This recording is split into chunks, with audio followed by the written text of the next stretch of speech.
Good morning, students. Today we are going to continue chapter number 8, our resources. Now today's topic is canals. Rivers flow only in some areas.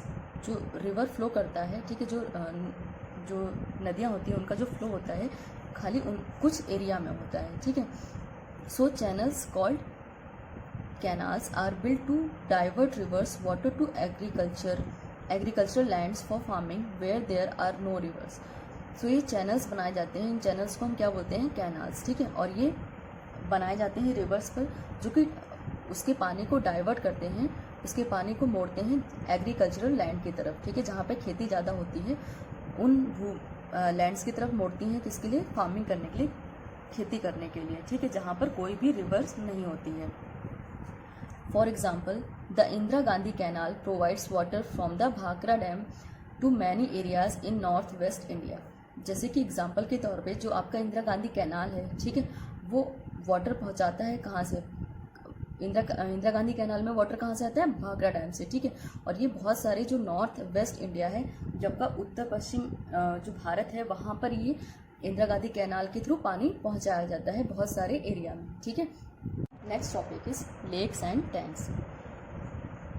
These are large depressions in which rain water or river water gets collected. ये बहुत बड़े गड्ढे होते हैं, ठीक है, जहाँ पे जो रेन वाटर है, जो बारिश का पानी होता है या फिर नदियों का जो पानी होता है, वहाँ पे जाके उन गड्ढों में इकट्ठा हो जाता है. This water is used for irrigation, drinking and fishing. और इसके पानी का यूज़ किस लिए किया जाता है? इरिगेशन करने के लिए, सिंचाई करने के लिए, ड्रिंकिंग पानी पीने के लिए और फिशिंग करने के लिए, मछली पालने के लिए यूज़ किया जाता है. Some water in the tanks also seeps through the soil and gets stored as underground water. और इन्हीं गड्ढों में से या इन्हीं टैंक्स में से कुछ पानी क्या होता है? मिट्टी के थ्रू नीचे चला जाता है और स्टोर होता है एज अ अंडरग्राउंड वाटर, ठीक है. ऐसे जो मिट्टी के नीचे जो पानी स्टोर होता है उसको हम क्या बोलते हैं? Underground water. It can be used in the dry season when there is scarcity of water. और ये कब यूज़ किया जाता है? ये ड्राई सीजन में यूज़ किया जाता है, ठीक है, जब बहुत ज़्यादा गर्मी होती है तब इस पानी को यूज़ किया जाता है, जब पानी की कमी होती है, ठीक है. हम कब इस पानी का जो अंडरग्राउंड वाटर का हम कब यूज़ करते हैं? जब पानी की कमी होती है या फिर ड्राई सीजन में, ठीक. Now next topic is wells and tube wells. Wells are dug in the ground. जो कुएं होते हैं वो ग्राउंड में खोद के बनाए जाते हैं, ठीक है, बहुत नीचे तक गड्ढा किया जाता है, उसको खोद के बनाया जाता है. Underground water can be drawn out through wells and used for various purposes. जो अंडरग्राउंड वाटर है, जो पानी की जो ग्राउंड के नीचे जो पानी स्टोर होता है उसको हम किसके थ्रू निकालते हैं? वेल्स के थ्रू, ठीक है. हम गड्ढा खोद के एक कुआं बना के हम उसको यूज़ करते हैं, उसको निकालते हैं. और वो बहुत सारे उद्देश्यों के लिए, बहुत सारी चीज़ों के लिए वो यूज होता है. Tube wells use electricity to draw underground water mainly for use by farmers for irrigation. और जो ट्यूबवेल्स होते हैं उसमें पानी कैसे निकाला जाता है? उसमें इलेक्ट्रिसिटी मतलब बिजली का यूज़ करके अंडरग्राउंड वाटर को निकाला जाता है, ठीक है. और वो किसके लिए यूज़ होता है? मेनली ट्यूबवेल्स का यूज़ कौन करते हैं? फार्मर्स करते हैं, किसान लोग करते हैं. किसके लिए? सिंचाई करने के लिए, ठीक है. Next topic is mineral resources. अब आपके जो खनिज संसाधन हैं उनके बारे में आपको पढ़ना है, ठीक है. मिनरल मतलब खनिज. Minerals are substances which are found in rocks. जो मिनरल्स हैं वो ऐसे पदार्थ होते हैं जो कहाँ पाए जाते हैं? आपके चट्टानों में पाए जाते हैं, ठीक है. Rocks contain different types of minerals. और जो चट्टानें हैं ये इसमें बहुत डिफरेंट टाइप्स के अलग अलग तरह के मिनरल्स पाए जाते हैं, खनिज पाए जाते हैं. Rocks that contain a particular mineral in a large quantity are called ores. और अगर इन चट्टानों में किसी एक पर्टिकुलर टाइप का मतलब कोई एक ही तरह का मिनरल अगर खनिज ज़्यादा मात्रा में पाया जाता है तो उसको हम क्या बोलते हैं? ओर्स मतलब अयस. Minerals are classified into metallic, non metallic and fuel minerals. जो मिनरल्स हैं, जो खनिज पदार्थ हैं, इनको हम 3 तरीके से डिवाइड करते हैं.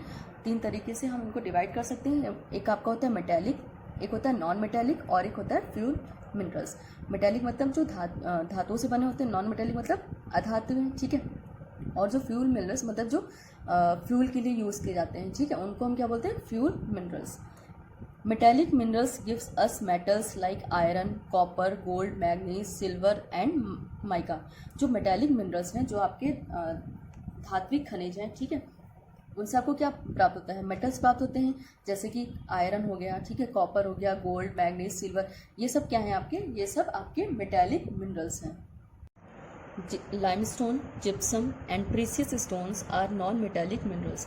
जो लाइमस्टोन है, जो चूने का पत्थर होता है, ठीक है, पत्थर और जिप्सम और जो प्रीशियस स्टोन्स होते हैं, जो आपके बहुत ज़्यादा कीमती पत्थर होते हैं, वो क्या है? सब आपके नॉन मेटेलिक मिनरल्स हैं, ठीक है, सब आधात्विक खनिज हैं। Fuel minerals like coal and petroleum are used as fuel. और जो फ्यूल मिनरल्स हैं, जो ईंधन जो जलाए जाने वाले होते हैं, ठीक है, वो जैसे कि कोल है, आपका पेट्रोलियम है, ये एज अ फ्यूल यूज़ होता है, ठीक है, एज अ फ्यूल यूज़ करते हैं हम, इसलिए इनको हम फ्यूल मिनरल्स कहते हैं। Chota Nagpur and the Deccan plateau of India are very rich in minerals deposits. जो छोटा नागपुर और जो आपका डेक्कन प्लेटू है, ठीक है, जो डेक्कन छोटा नागपुर का पठार और जो डेक्कन का पठार है इंडिया में, वो क्या है? वहाँ बहुत सारे मिनरल पाए जाते हैं, ठीक है, और ये बहुत ज़्यादा रिच है मिनरल्स। आपकी टेबल बनी है, ठीक है, यहाँ पे मिनरल्स हैं, उन मिनरल्स का क्या यूज़ है और ये कहाँ पे पाए जाते हैं, ठीक है। पहला है आपका आयरन। ये जो आयरन है वो कहाँ किस लिए यूज़ होता है? इसके यूजेस क्या है? मशीन बनाने में, घर बनाने में, ऑटोमोबाइल्स, शिप्स और रेलवे बनाने में यूज़ किया जाता है। और ये कौन कौन से स्टेट में पाए जाते हैं? ये आपके झारखंड, उड़ीसा, छत्तीसगढ़, कर्नाटका, तमिलनाडु, आंध्र प्रदेश, गोवा, महाराष्ट्र एंड मध्य प्रदेश, ठीक है। आयरन आपके इन स्टेट्स में, इंडिया के इन स्टेट्स में पाए जाते हैं। सेकेंड है आपका मैग्नीज। स्टील, ब्लीचिंग पाउडर्स और इनामल ग्लास, ये इनको बनाने में यूज़ किया जाता है, किसका? मैग्नीज का। और ये आपके कौन से स्टेट्स में मिलते हैं? आपके उड़ीसा, मध्य प्रदेश, छत्तीसगढ़ एंड झारखंड में ये मैग्नीज मिनरल पाया जाता है। फिर नेक्स्ट है आपका लाइमस्टोन। सीमेंट, स्टील, फर्टिलाइजर्स और पेपर बनाने में लाइमस्टोन का यूज़ होता है, और ये आपके गुजरात, राजस्थान, बिहार, उड़ीसा, झारखंड, मध्य प्रदेश में पाया जाता है, ठीक। नेक्स्ट है आपका जिप्सम। जिप्सम किस लिए यूज़ होता है? सीमेंट बनाने के लिए, और फर्टिलाइज़र जो उर्वरक बनते हैं, जो किसान यूज़ करते हैं, उसके जिप्सम का यूज़ करके बनाया जाता है सीमेंट और फर्टिलाइज़र। और ये आपके गुजरात, राजस्थान और तमिलनाडु में पाए जाते हैं। नेक्स्ट आपका सिल्वर। ऑर्नामेंट्स एंड फोटोग्राफी, ये आपके जो आभूषण बनाए जाते हैं और जो फोटोग्राफी में यूज़ होता है सिल्वर का, और ये आपके कौन से स्टेट में पाए जाते हैं? राजस्थान स्टेट में पाए जाते हैं।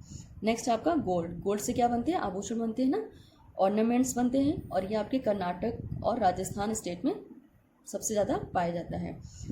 फिर है माइका। इलेक्ट्रिकल इंसुलेटर के रूप में यूज़ होता है, और ये बिहार, आंध्र प्रदेश और राजस्थान स्टेट्स में पाए जाते हैं। नेक्स्ट है आपका कॉपर। कॉपर का यूज़ करके हम यूटेंसिल्स बनाते हैं, इलेक्ट्रिक वायर्स बनाते हैं और टूल्स बनाते हैं, और ये आपके बिहार और राजस्थान में पाया जाता है। Coal. Fuel and to produce thermal power for electricity. Coal का यूज़ करके हम कोल एज अ फ्यूल भी यूज़ होता है, और इसके थ्रू हम प्रोड्यूस करते हैं थर्मल पावर, जो इलेक्ट्रिसिटी, जो बिजली के लिए प्रोड्यूस की जाती है, ठीक है, इससे बिजली प्रोड्यूस की जाती है। और ये आपके जो कोल है, कोयला है, ये आपका झारखंड, वेस्ट बंगाल, उड़ीसा और मध्य प्रदेश में पाया जाता है। फिर नेक्स्ट है आपका petroleum.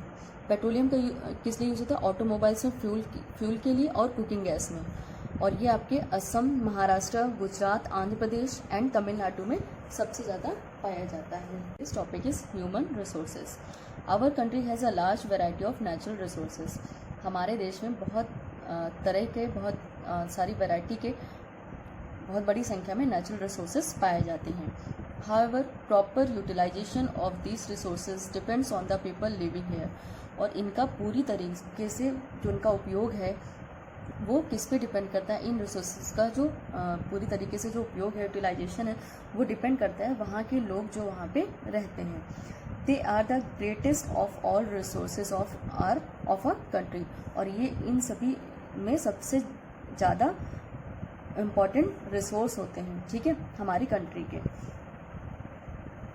In India we have varied landforms. हमारे इंडिया में बहुत अलग अलग तरीके के लैंडफॉर्म्स पाए जाते हैं, ठीक है। Therefore the distribution of population is not even. इसी वजह से जो यहाँ की जो लोगों का जो जनसंख्या घनत्व है, ठीक है, जहाँ उस पर एक जैसा नहीं है, पूरे भारत में एक जैसा नहीं है। जैसे कि आपके माउंटेन्स हो गए, ठीक है, प्लेन्स, प्लेट्यूज, कोस्टल एरियाज, ये सब क्या है, ये वेरियस लैंडफॉर्म्स हैं और अलग अलग जगह पे अलग अलग जो वहाँ की सिचुएशन होती है उसके अकॉर्डिंग वहाँ पे लोग रहते हैं। जैसे कि प्लेन एरिया में क्या होता है, बहुत ज़्यादा लोग रहते हैं, माउंटेन्स पे कम रहते हैं, ठीक है।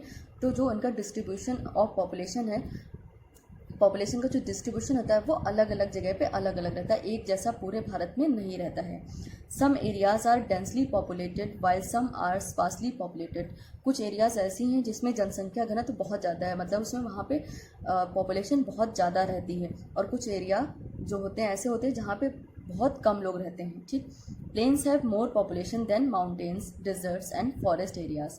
जो प्लेन एरिया है, जो मैदानी एरिया है, वहाँ पे पॉपुलेशन, वहाँ पे सबसे ज़्यादा लोग रहते हैं rather than mountains, deserts and forest area, ठीक है। Mountain, desert and forest area में लोग कम रहते हैं, ठीक है, पहाड़ों पे और डेजर्ट एरिया में जैसे राजस्थान में हो गया, ठीक है, फॉरेस्ट एरिया में लोग कम रहते हैं।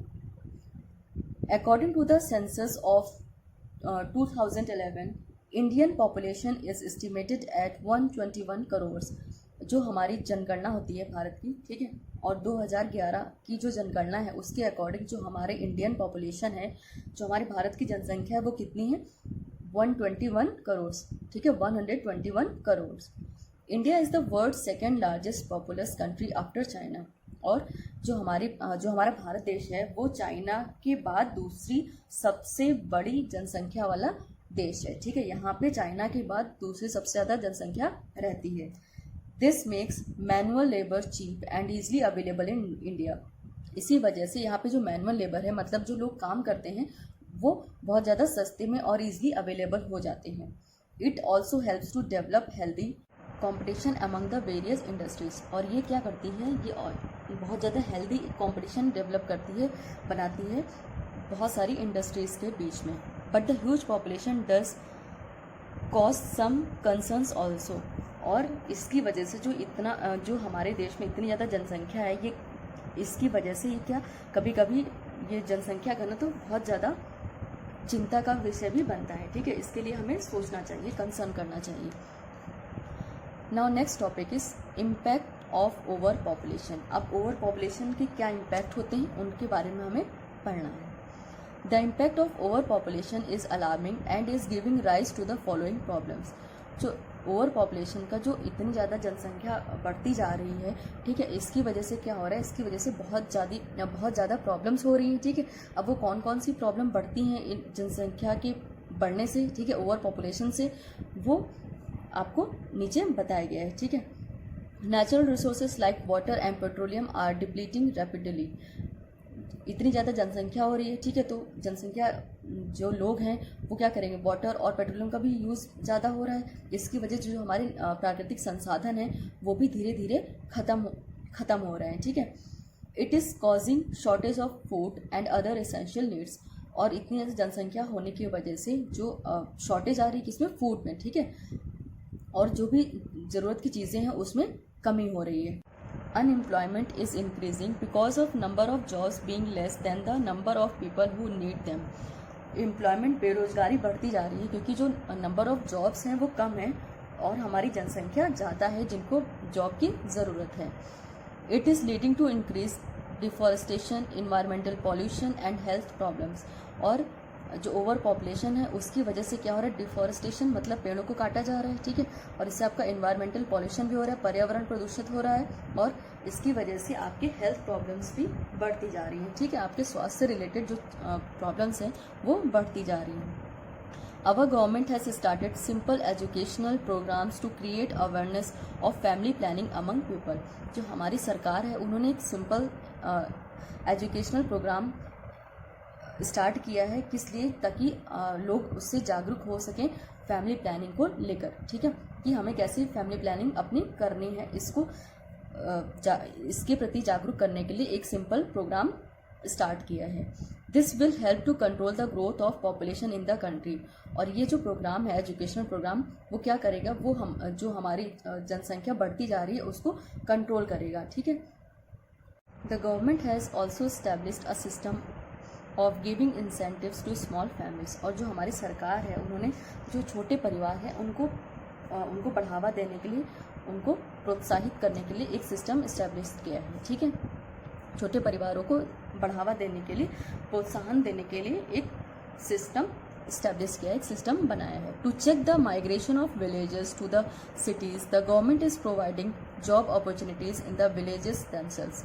और जो लोग क्या करते हैं, गांव से शहर में आते हैं जॉब करने के लिए। ठीक है, तो इसी को कम करने के लिए, इसी को चेक करने के लिए जो गवर्नमेंट है वो अब जॉब की जो अपॉर्चुनिटीज़ हैं, जो काम के जो अवसर हैं, वो विलेजेस गांव में भी उपलब्ध कराया है। ठीक है, ताकि लोग गांव में रह के ही अपना रोजगार कर सकें। So thank you class.